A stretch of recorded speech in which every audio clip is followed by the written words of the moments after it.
Okay, so let's start with question 34. Waterfall is 84 meters high. Half of the potential energy of the falling water gets converted to heat. What is the rise in temperature? तो हमें कहा है कि यार एक waterfall है. Waterfall कैसे draw करें? ऐसे बना लेते हैं और यहां से ऐसे पानी नीचे गिर रहा है. ठीक है.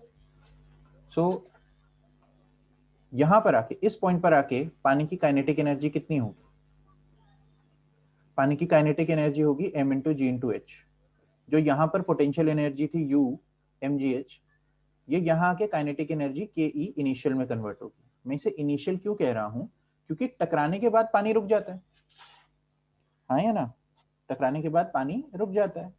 इन्होंने कहा है कि half of the potential energy gets converted to heat. इन्होंने एक तरह से हमें ये कहा कि ये जो mgh है इसका हाफ, या काइनेटिक एनर्जी भी कह लो, उसका हाफ जो है वो हीट में कन्वर्ट हो जाता है. यानी कि heat is equal to mgh divided by 2. हमें काइनेटिक एनर्जी का कंसेप्ट इस क्वेश्चन में यूज करने की आवश्यकता नहीं है, क्योंकि इन्होंने हमें डायरेक्टली पोटेंशियल एनर्जी के को यूज करने को कह दिया है. What will be the rise in temperature of water? ठीक है. तो m into C into delta T is equal to m into G into H upon 2. तो m तो वैसे ही कैंसिल हो गया, इन्होंने क्वांटिटी ऑफ वाटर नहीं दी थी, जरूरत भी नहीं थी. तो delta T is equal to G H upon 2 into specific heat. G की वैल्यू 10, हाइट की वैल्यू दे रखी है हमें कितनी? 84. ओके. अच्छा, जी की वैल्यू, क्योंकि इन्होंने सारे ऑप्शन 9.8 में दे रखे हैं, तो हम जी की वैल्यू 9.8 में ही ले लेते हैं. Divided by 2 into specific heat which is 4.2. और जैसे ही आप यहाँ 4.2 डालोगे गलत हो जाएगा. सी, जी आपने एसआई में डाला है, हाइट आपने एसआई में डाली है, तो स्पेसिफिक हीट भी एसआई में डालनी पड़ेगी.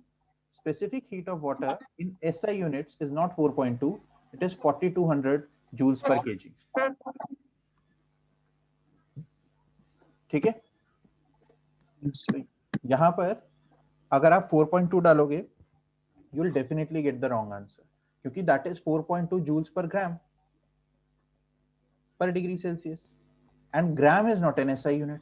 तो वहां से गलती हो जाती. आपको लिखना पड़ेगा 4200 joules per kg per degree Celsius. This is the correct way to write. अब पहले के क्वेश्चंस में हम परवाह नहीं करते थे, हम मास भी ग्राम में ले लेते थे और स्पेसिफिक हीट भी ग्राम में ले लेते थे, क्योंकि सब कैंसिल हो जाएगा. इस क्वेश्चन में ध्यान रखने की जरूरत है, क्योंकि जी नाम का एक कांस्टेंट हमने यहां पर लिखा हुआ है. जी अगर यूज हो गया है तो आपको एसआई में ही सारा काम करना पड़ेगा, फिर आप सीजीएस में काम कर ही नहीं सकते. पहले के क्वेश्चंस में चल जाता था क्योंकि उनमें ये कांस्टेंट नहीं था. यहां पर इस जी की वजह से एसआई में काम करना पड़ेगा. So this becomes 9.8 into 84. मैं अभी मल्टीप्लीकेशन नहीं कर रहा हूं क्योंकि मुझे दिख रहा है डिनोमिनेटर में भी एक 84 बन जाएगा. 8400. सो डिनोमिनेटर बिकम्स 100. 0.0098. मैंने डिवीजन सही की है? नो सर, 0.098 आएगा, 2 जीरो नहीं आएंगे डेसिमल के बाद. अच्छा, एक ही जीरो आएगा, मेरी डिवीजन गलत है. चलो डिवीजन ठीक कर लेते हैं. यस. 0.098. फिर से 2 जीरो आ गया. चलो, सो आंसर कौन सा ऑप्शन बन रहा है? Option A. Yes sir. सबको क्वेश्चन क्लियर है? यस और no? Yes, sir. Yes sir. Yes, sir. चलो then let's move ahead. Question number 37. अरे यार देखो, यूनिट्स में ही घुमाए जा रहे हैं हमें. 0.93 वॉट आवर. अब एनर्जी की वैल्यू दी हुई है 0.93 वॉट आवर. वैसे आपको पता है कि इलेक्ट्रिसिटी में एनर्जी की यूनिट किलोवाट आवर यूज होती है. ठीक है. Supplied to a block of ice weighing 10 gram, what will happen to it? सबसे पहले तो इस एनर्जी को हमें जूल्स में कन्वर्ट करना ही करना पड़ेगा. तो कैसे करेंगे? 0.93 वॉट आवर का मतलब क्या है कि एक घंटे तक 0.93 वॉट्स की पावर दी गई है. तो टोटल एनर्जी कितनी होगी? 0.93 watt into 1 hour, and 1 hour is 3600 seconds. ठीक है, so total energy will be 0.93 into 3600 या 93 इंटू 36। इसको मल्टीप्लाई करके बताओ यार कितना आंसर आता है जूल्स में, क्योंकि वॉट इंटू सर 3348 3348। 48। ठीक है, अब हमसे पूछा है what will happen to this block of ice जिसका मास है 10 ग्राम। तो सबसे पहले क्या हो सकता है, इसका इनिशियल टेम्परेचर, अच्छा अब हमें कुछ नहीं बोला है तो we'll assume that ice is at 0 degree Celsius.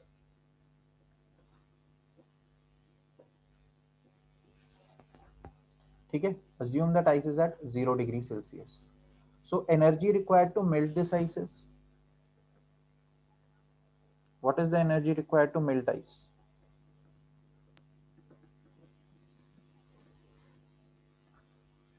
H is equal to m into latent heat of fusion, which is 330 या 332 ले लो, 10 ग्राम into 330 joules per gram, 300, अच्छा 3300 joules। तो हम देख रहे हैं कि यार जो एनर्जी दी गई है 3348 जूल्स, ये लगभग उतनी ही है जितनी आपको इस आइस को पूरा मेल्ट करने के लिए चाहिए। ठीक है, हाफ भी नहीं, पूरा ही ये मेल्ट हो जाएगा। ओके, लेकिन उसके आगे टेम्परेचर बढ़ाना, उसके जितनी एनर्जी बचेगी क्या? उसके जितनी एनर्जी हमारे पास नहीं बच रही है, सिर्फ 48 जूल्स बच रहा है, which is 1% of total value. ध्यान से सोचो, 1% से थोड़ा सा ही ज्यादा ही है, 1.5% है। तो ये टेम्परेचर में बहुत ज्यादा चेंज नहीं ला पाएगा। ठीक है, ये दोनों ऑलमोस्ट इक्वल हैं। That means the energy you have supplied is almost equal to the energy to melt this ice block. Energy supplied is just enough to melt the ice block. Ice पूरी melt हो जाएगी, लेकिन उसका temperature उसके बाद आप नहीं बढ़ा पाओगे।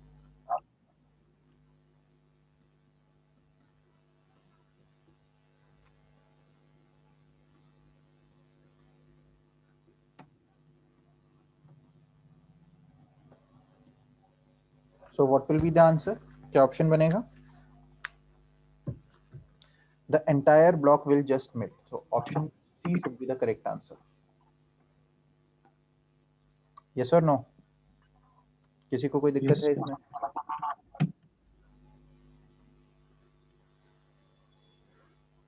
किसी को कोई समस्या है इस क्वेश्चन में? यस और नो, मुझे बता दो भैया। चलो No, sir. मैं मान लेता हूँ कि सबको क्वेश्चन समझ में आ गया है। Question number 39, the temperature of water at the top of Bhakra dam will be more or less than at the bottom of the reservoir. ठीक है, अब डैम कैसे काम करते हैं ये तो आपको पता ही है। Dam is basically a very high wall river के बीच में, जो एक साइड पे पानी को ऐसे रोक देती है। पानी जब इस डैम से नीचे गिरता है तो वो एक टरबाइन को घुमाता है, फिर पानी यहाँ से आगे चला जाता है टरबाइन को रोटेट कराने के बाद। तो हमसे पूछा है कि भैया इन दोनों में से किसका टेम्परेचर ज्यादा होगा? बताओ किसका टेम्परेचर ज्यादा होगा भैया? देखो यार, ग्राउंड पे टेम्परेचर ज्यादा होगा, क्योंकि जब ये वाटर गिरेगा इसकी पोटेंशियल और काइनेटिक, इसकी पोटेंशियल एनर्जी पहले काइनेटिक में कन्वर्ट होगी। When water falls PE converts to KE।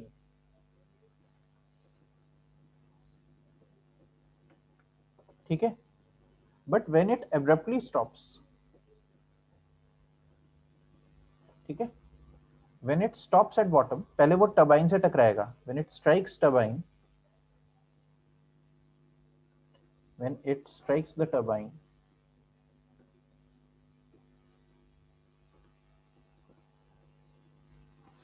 ठीक है, some KE goes into rotating the turbine। वही तो काम है, कुछ एनर्जी टरबाइन को रोटेट करने में लग जाएगी, जो टरबाइन को रोटेशनल काइनेटिक एनर्जी भी चाहिए, उसी को इलेक्ट्रिकल एनर्जी में कन्वर्ट करना है। अब कितनी जाएगी? 10%, 20%, 50%, 90%, 99% भी चली जाए, 100 नहीं जा सकती, because no machine is 100% perfect. ठीक है, कोई भी मशीन 100% परफेक्ट नहीं होती, इसलिए सारी काइनेटिक एनर्जी इस टरबाइन को रोटेट करने में नहीं जाएगी, कुछ बच जाएगी, चाहे 1% बचे बट कुछ बचेगी। Remaining K E goes into heating the water.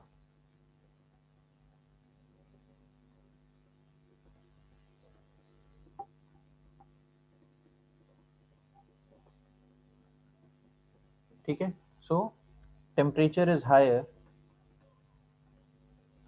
Eight ground level या बॉटम लेवल। इस वाटर का टेम्परेचर ज्यादा होगा, ऐसा नहीं है कि बिल्कुल बॉयल ही हो जाएगा, थोड़ा सा ज्यादा होगा, 1 डिग्री 2 डिग्री ज्यादा होगा इस टेम्परेचर से, जो रिजर्वायर के अंदर पानी है जो उसके टॉप पे है। Is it clear? चलो, यस सर। क्वेश्चन 39 के बाद आपने मुझे कहा था question number 41। Hailstones at 0 degrees Celsius fall from a height of 1 kilometer onto an insulating surface, converting all the kinetic energy into heat. What part of it will melt? मतलब हमें कहा है कि 1 किलोमीटर की हाइट से एक छोटा सा हेलस्टोन, हेलस्टोन आपको पता है ना, ओले जिन्हें कहते हैं, तो वो भी एक तरह की आईसी है। ये गिरेगा 1 किलोमीटर की हाइट से, और ये एक ऐसे सरफेस पे गिर रहा है जो खुद इसकी हीट को अब्सॉर्ब नहीं करता और ना उस हीट को कहीं और गिरने देता है। ठीक है, तो ये हेलस्टोन जिसका मास है m, ये यहाँ पर गिरा। अब हम अज्यूम करेंगे कि ये 0 डिग्री सेल्सियस पे था जब ये गिरा, क्योंकि हमें कुछ और तो कहा नहीं गया है। तो मान लेते हैं कि जब ये m गिरा तो इस m में से कुछ पार्ट से m डैश मेल्ट हो गया। जरूरी नहीं है कि पूरा का पूरा हेलस्टोन मेल्ट हो जाए, ठीक है, उसका कुछ पार्ट m डैश मेल्ट हो गया। तो कहने का मतलब क्या है कि इसकी जो काइनेटिक एनर्जी है या इनिशियल पोटेंशियल एनर्जी थी mgh, वो किस में कन्वर्ट हो गई, m dash into L F, क्योंकि पूरा मास m नहीं मेल्ट करना है, m डैश पार्ट ही मेल्ट करना है। ठीक है, so m dash upon m is equal to gh divided by L F. g की वैल्यू 9.8, h की वैल्यू 1 किलोमीटर यानी कि 1000 metres, divided by latent heat of fusion 330 joules per ग्राम नहीं लिखनी है। मैंने फिर से कह रहा हूं, क्योंकि यहाँ पर g इन्वॉल्व है तो 330 ग्राम्स नहीं हो सकता आंसर। तो आएगा 330 इंटू 10⁻³ जूल्स पर kg, 330 इंटू 10⁻³ 10⁻³ आपके पास कैंसिल हो जाएगा।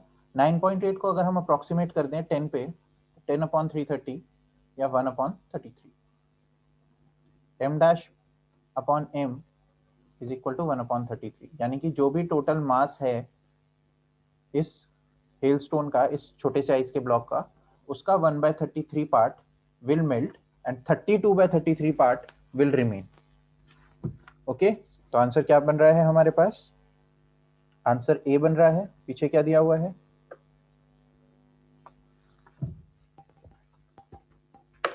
भाई कोई तो कुछ तो बोलो। सर ए ही है। ए ही है आंसर? यार ऐसा यस लगता है सर। 2-3 लोगों ने ही किया हुआ है यार। चलो, इसके बाद आपने मुझसे कहा question number 43।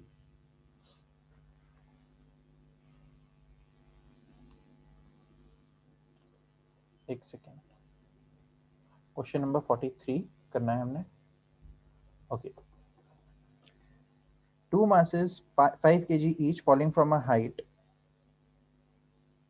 10 meters by which 2 kg water is stirred, the rise in temperature of water will be। हमसे कहा है कि हमने दो मासेस को, जिनका हर एक का मास है 5 kg, इनको हमने 10 मीटर की एक हाइट से नीचे गिराया,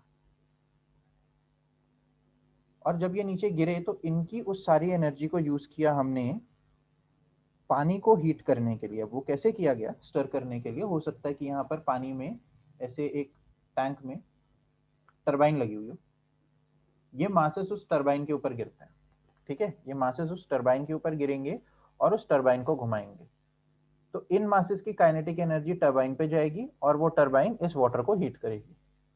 और अभी हम, क्योंकि एक हाइपोथेटिकल प्रॉब्लम की बात कर रहे हैं जिसमें वैल्यूज गिवन है, वी विल अज्यूम कि turbine converts all the kinetic energy into heat. ठीक है, PE of blocks this is converted to K E of blocks. जब ये ब्लॉक्स नीचे गिरेंगे तो इनकी स्पीड बढ़ती जाएगी, जब ये टरबाइन से टकराएंगे तो ये काइनेटिक एनर्जी जो है ये टरबाइन में चली जाएगी, और टरबाइन घूमेगी, पानी के अंदर घूमेगी, पानी के अंदर इसको हो सकता है विस्कस ड्रैग मिले, वो भी एक तरह का फ्रिक्शन है, तो वो थोड़ी देर बाद इस टरबाइन को रोक देगा और टरबाइन की सारी kinetic energy heating of water में चली जाएगी। तो हम इस लॉजिक से कह सकते हैं कि पोटेंशियल एनर्जी ऑफ ब्लॉक्स यानी कि mass of blocks into G into H, this should be heat supplied to water which is equal to mass of water into specific heat of water into delta T. Again ji involve है, ध्यान देना है, ठीक है। Find the rise in heat. To masses 5 kg each, तो masses 10, जी की value 10, height की value भी 10, mass of water 2 kg, specific heat of water 4200 joules पर kg पर degree Celsius into delta T. यहां से डेल्टा टी की वैल्यू आ रही है 1000 अपॉन 8400, एक जीरो ज्यादा लग गया, 10 डिवाइडेड बाय 84 या 5 डिवाइडेड बाय 42, कितना आएगा यार? सर ये 0.119 आ रहा है। 0.119, अप्रोक्सीमेटली नहीं 0.12 डिग्री सेल्सियस। इसके आसपास का कोई ऑप्शन है यहाँ पे? No sir. 0.12 डिग्री सर ये सेल्सियस। मतलब आंसर, अमन, ऑप्शन डी तो आ सर रहा मैं है। कह रहा था मतलब डी। सर मैं कह रहा था आंसर यही है, इसके आसपास कोई और ऑप्शन नहीं है। हाँ जी,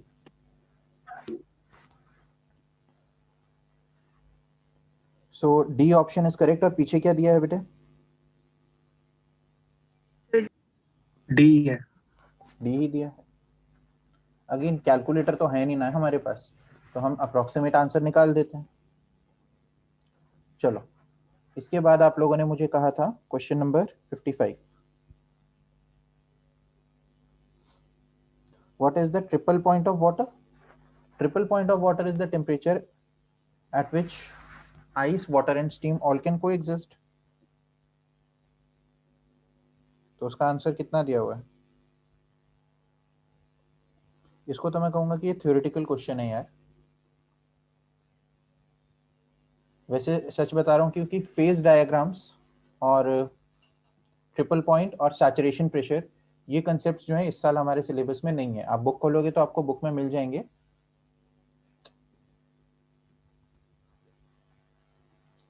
फेज डायग्राम,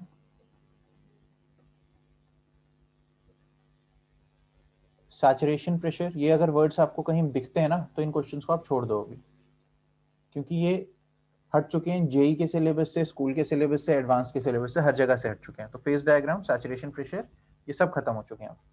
और ट्रिपल पॉइंट, ये चीजें खत्म हो चुकी हैं। वैसे ये 273.16 होता था। ओके, ये चीजें जो हैं अब सिलेबस में नहीं है।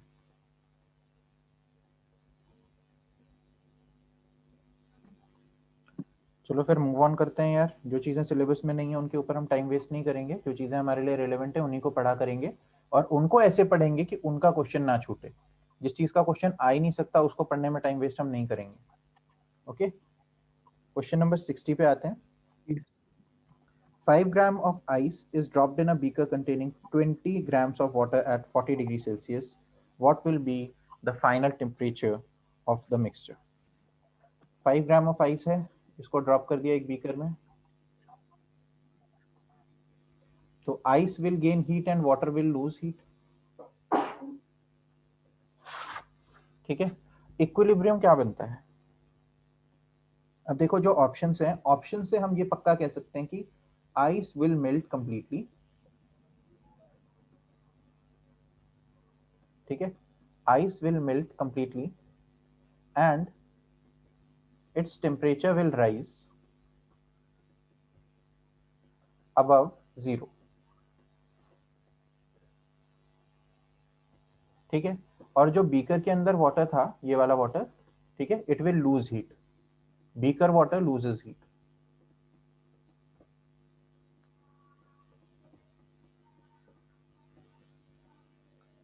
और मैंने आपको पहले भी कहा था कि इस तरह के क्वेश्चंस में प्लस माइनस की गलती होने के बहुत ज्यादा चांसेस होते हैं, इसलिए आपने कैसे लिखना है, heat for ice plus heat for water should be equal to 0।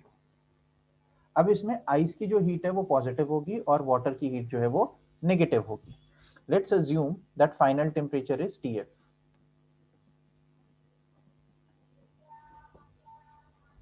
तो हीट फॉर आइस की वैल्यू हमारे पास आएगी बेटे, mass of ice, mass of ice plus into latent heat of fusion plus mass of ice into specific heat of water into final temperature minus 0।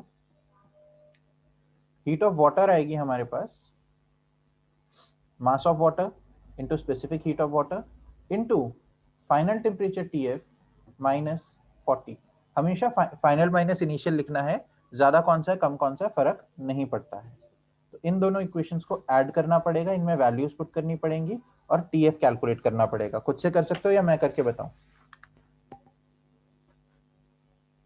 खुद से sir. हाँ जी, करके बताओ फटाफट से, अमन करके बता सॉल्व, बाकी लोग भी ट्राई करो यार। Yes sir.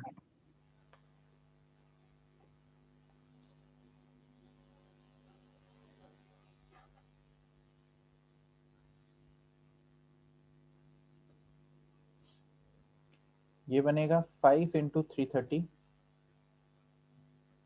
Plus 5 into 4.2 into TF, और ये बनेगा 20 into 4.2 into TF minus 40।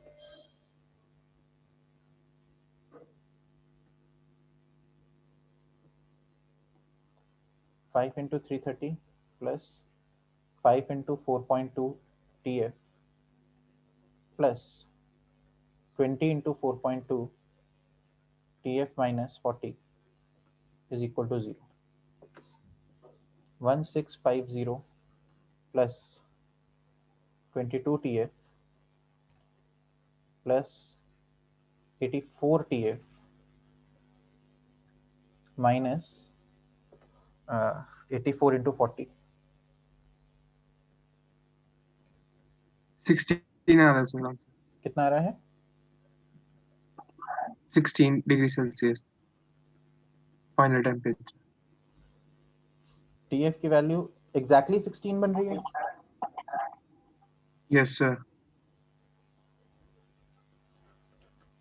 Which is option B. पीछे भी यही आंसर है भाई, बाकी लोग भी कुछ बता सर दिया चेक करो। कर। 17 लोगों से मीटिंग शुरू होती है, 2-3 तो क्वेश्चंस देख के भाग जाते हैं, 13 लोग बचे हुए हैं, और उसमें भी ऐसा लग रहा है जैसे बाकी लोग सिर्फ मूवी देख रहे हैं, एक दो ही हैं जो क्वेश्चन सॉल्व कर रहे हैं। पता नहीं तुम लोग आंसर निकाल देते हो और बोलने से डरते हो, तो ये डर क्यों है यार? गलत ही तो होगा, बुरे से बुरा यही है ना, गलत होगा तो क्या हो गया? गलत आंसर भी आंसर होता है, हम उसे सही करेंगे। मेंस वाले दिन गलत करने से अच्छा है आज गलत कर लो।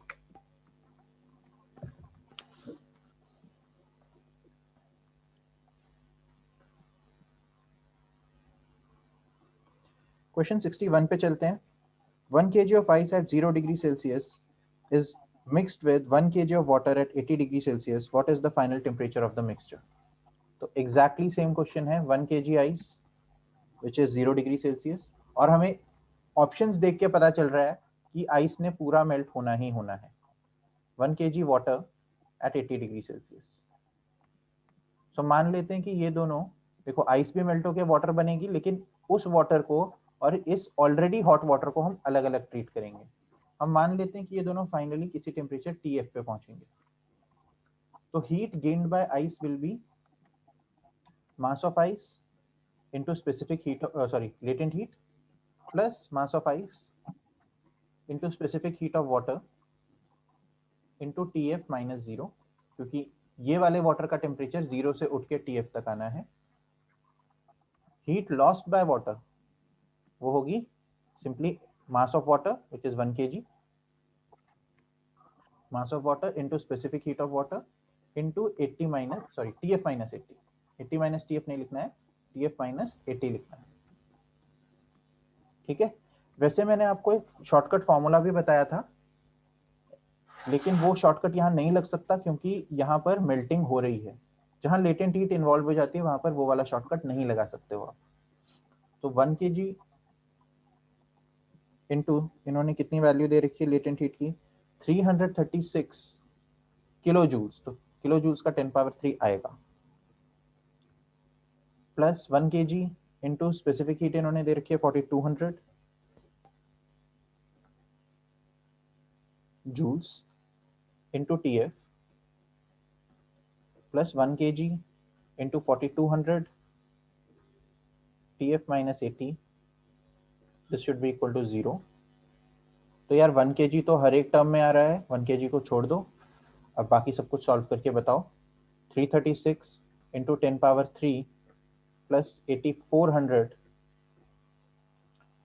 TF माइनस 4200 इंटू 80 करना पड़ेगा, 176,000 आना चाहिए, is equal to 0।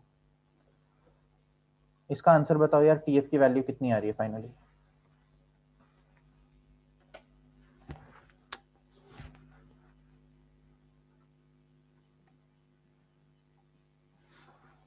Sir 4200 into 80 336,000 होता है। 4200 इंटू 80 176 इंटू 30 नहीं आएंगे? 336 into 10 की पावर, ओ सर 336 into 10 की पावर 3। 336 इंटू 10 की पावर 3 ये आएगा, तो फाइनल टेम्परेचर 0 आ रहा है। Yes sir. Final temperature is sir एक 0 मिनट डिग्री। कैलकुलेट करता हूँ। हाँ हाँ सही बोल रहे तू। दिस इज बेसिकली 32, हाँ 32 प्लस 16, 320 प्लस 16, 336 ही आएगा। ठीक है, वो 176 मैंने 4 से कर दिया था, गलत था वो। ठीक है, फाइनल टेम्परेचर की वैल्यू 0 डिग्री सेल्सियस आ गई, विच इज ऑप्शन सी।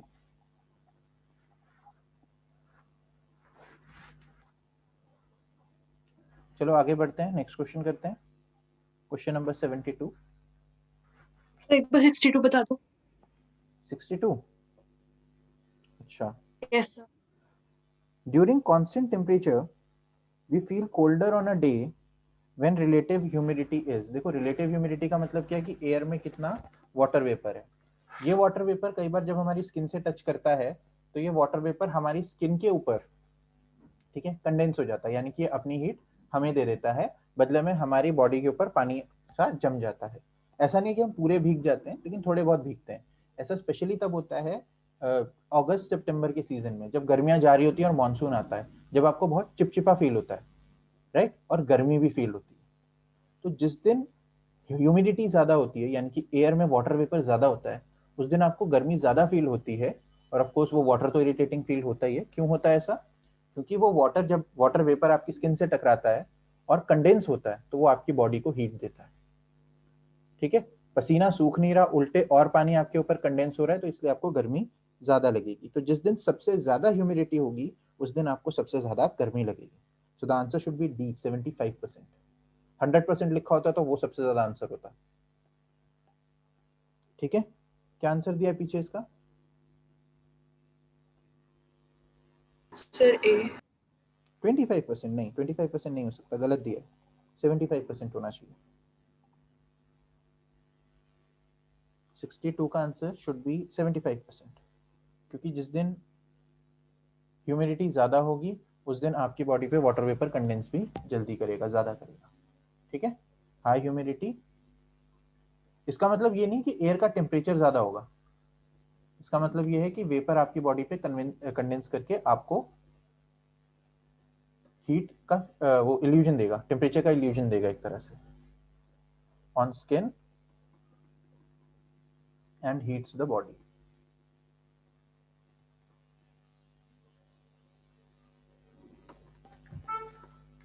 ठीक है, नेक्स्ट क्वेश्चन है क्वेश्चन नंबर 72। कंडेंस होगा तो वो हमारी बॉडी से हीट लेगा नहीं।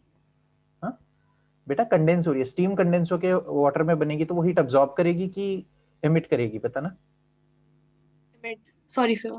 ठीक है, हो जाता है यार, ऐसे Yes, sir. कंफ्यूजन हो जाते हैं, मैं भी कभी कभी कंफ्यूज हो जाता हूँ, बहुत सारी इंफॉर्मेशन एक साथ लगाने में ना डर रहता है, इसलिए अगर कभी कुछ कॉन्ट्राडिक्शन फील हो तो ठंडे दिमाग से एक बार सोचना चाहिए और उसके बारे में लिखना चाहिए, लिखने से आप कंफ्यूज नहीं होगे।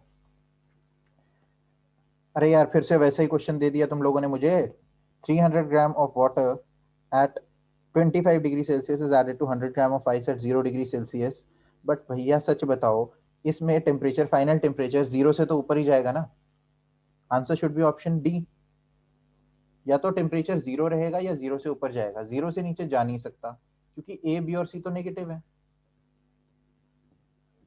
वो पॉसिबल नहीं है।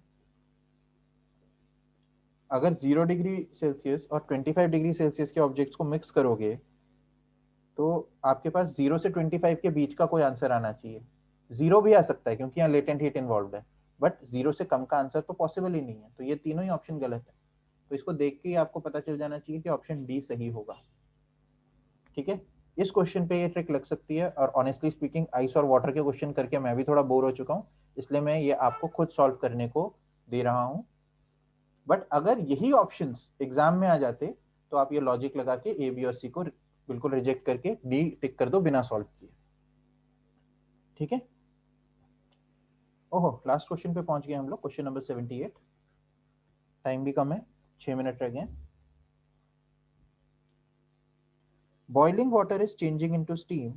At this stage, what is the specific heat of water? हमें कहा है कि वाटर जो है एक ग्लास में पानी है जिसको हम बॉईल करते हैं तो ये स्टीम में कन्वर्ट हो रहा है, अगर हम यहाँ पर स्पेसिफिक हीट लिखने की कोशिश करें तो उसकी वैल्यू कितनी आएगी?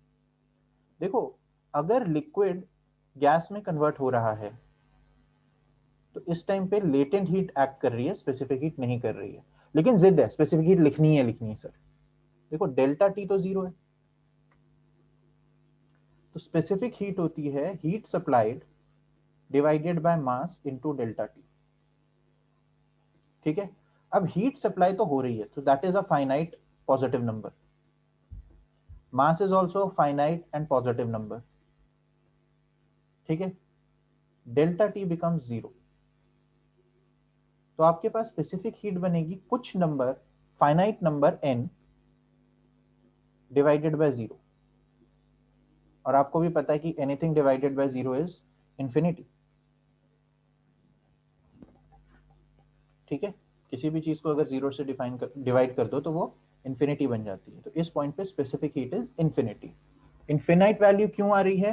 क्योंकि यहाँ पर स्पेसिफिक हीट डिफाइन नहीं की जानी चाहिए थी, लेकिन बस ये देखना था इस क्वेश्चन में, आपका ये कंसेप्ट चेक किया जा रहा था कि आप जानते हो कि नहीं कि बॉइलिंग में डेल्टा टी 0 होता है, और दूसरा कंसेप्ट कि 1/0 की वैल्यू क्या होती है, किसी चीज को 0 से डिवाइड करें तो उसकी वैल्यू कितनी होती है, बस ये दो कंसेप्ट आपके चेक किए जाने थे इस क्वेश्चन में। ओके गाइज, आज जितने क्वेश्चन किए सब क्लियर हैं, किसी को कोई दिक्कत कोई समस्या? So question number 66 बताना एक बार। क्वेश्चन नंबर 66 66 देख लेते हैं। बेटा ये पार्शियल प्रेशर और वेपर प्रेशर के क्वेश्चन रहने दो ना, मैंने बोला तो सही कि ये सारी चीजें हट गई हैं अब सिलेबस से।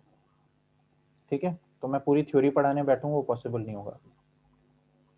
एनीवेज हम थर्मल एक्सपेंशन आज कवर नहीं कर पाए, लेकिन मैं उसके ऊपर एक और लाइव क्लास नहीं लगाना चाहता, तो हम एक काम कर सकते हैं, आप लोगों से थर्मल एक्सपेंशन के जो क्वेश्चंस नहीं हुए हैं आप मुझे वो क्वेश्चन नंबर्स मैसेज कर दो, और मैं उसके हिसाब से उन सारे क्वेश्चन नंबर्स को सॉल्व करके एक रिकॉर्डेड लेक्चर बना के आपको दे दूंगा। उससे हमारी एक लाइव क्लास बच जाती है वेस्ट होने से, वेस्ट तो नहीं हो रही लेकिन यार थ्योरी पे भी आगे बढ़ना जरूरी है, और आप लोगों को सारे सॉल्यूशंस भी रिकॉर्डेड फॉर्म में मिल जाएंगे। Is it fine with everyone? Yes sir. Yes sir. Okay, so आप लोग ऐसा करो, आप मुझे कल शाम 5 बजे तक अपने सारे डाउट्स भेज दो, मैं कल लेक्चर रिकॉर्ड करके आप वो लेक्चर अपलोड कर दूंगा आप लोगों के लिए। मैं रिकॉर्डेड लेक्चर्स पे बहुत ज़्यादा डिपेंडेंट नहीं होना चाहता, लेकिन कभी कभी हालात ऐसे हो जाते हैं कि हमें रिकॉर्डेड लेक्चर्स पे जाना पड़ेगा। ठीक है, चलो आज जो हुआ उसमें किसी को कोई doubt? No sir. Very good. और मैंने थर्मल कंडक्शन का एक लेक्चर मंडे को दिया था, वो सबने देख लिया है? Yes sir. ठीक है, तो उसकी Yes, भी sir. वर्कशीट मैं आपको 1 या 2 दिन में दे दूंगा। वर्कशीट्स ऐसी ही होंगी जिसमें फॉर्मूले के अलावा लॉजिक और कॉमन सेंस भी लगाना पड़ेगा। ऐसी वर्कशीट्स शुरू में बहुत इरिटेटिंग लगती हैं, आई नो, बहुत इरिटेटिंग लगती हैं, क्योंकि आपकी सारी नॉलेज जो है, आपके सारे फॉर्मूले धरे रह जाते हैं और आप क्वेश्चन नहीं कर पाते हो, बट उनसे अंडरस्टैंडिंग बनती है और धीरे धीरे आपकी अंडरस्टैंडिंग इतनी स्ट्रांग हो जाएगी कि आपको फॉर्मूलों का रट्टा मारने की कभी जरूरत नहीं पड़ेगी, विच इज माई एम, कि आप बिना फॉर्मूले रटे कोई भी एग्जाम, मेंस हो, नीट हो, केवीपीवाई हो, ओलंपियाड हो, उसे क्रैक कर सको। थोड़ी बहुत कैलकुलेशन और बेसिक कॉमन सेंस, इतना भी अगर लगा लेते हो ना, आप कोई भी एग्जाम बहुत अच्छे मार्क्स से क्रैक कर सकते हो। ऑफ कोर्स जितनी मेहनत करते जाओगे, जितने प्रॉब्लम सॉल्व करते जाओगे, आपकी रैंक, आपका स्कोर उतना ही इंप्रूव होता जाता है, उससे हम नहीं भाग पाएंगे। ठीक है guys, so I think we should call it a day. किसी को कुछ कहना है? Alright then guys, No, sir. Have a good day and happy Lohri once again. Thank you, sir. Thank you, sir. Thank you, sir. Alright. Thank you, sir.